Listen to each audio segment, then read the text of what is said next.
L'ancien ministre en charge des droits de l'homme, Joël Nguessan, a bénéficié de la liberté conditionnelle ce lundi 7 juillet 2025, apprend-on de son avocat Rodrigue Dadje. Incarcéré depuis 3 semaines au pôle pénal d'Abidjan, PPA, Joël Nguessan, ex-ministre de la République, a bénéficié de la liberté provisoire ce lundi 7 juillet 2025.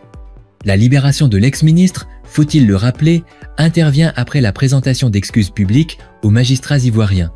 Cette libération a été rendue possible après la demande de mise en liberté formulée par son avocat Ange Rodrigue Dadje. Le président de la Chambre nationale des rois et chefs traditionnels de Côte d'Ivoire, CNRCT, Nanan Amon-Paul Tanoé Désiré, a appelé jeudi 3 juillet 2025 à Gagnoa les politiques à respecter les lois de la République.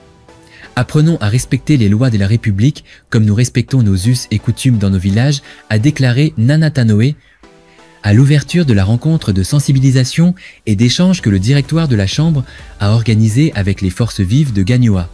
À 4 mois de la présidentielle, il a demandé à chaque acteur d'apprendre à faire confiance aux institutions de la République de Côte d'Ivoire et de s'y soumettre, comme chacun d'eux fait confiance aux institutions de son village. De même, il les a encouragés à faire de chaque élection, notamment celle du 25 octobre 2025, une étape de maturité démocratique et non un moment de péril. Selon l'ancien diplomate, chacun des citoyens ivoiriens doit œuvrer, et cela à tous les niveaux, pour sortir définitivement du cycle des violences électorales en s'appuyant sur la loi. La Côte d'Ivoire a besoin de paix pour continuer d'avancer, et elle a besoin de chacun de ses fils pour grandir dans l'unité.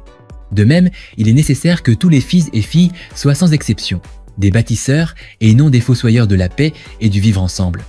Gagnoa marque l'avant-dernière étape de la tournée que la Chambre des rois effectue depuis 2 mois à travers toutes les 30 et un capital régional et 2 districts autonomes. Divo, capitale de la région du Lodjiboua, marquera la dernière étape de la tournée nationale.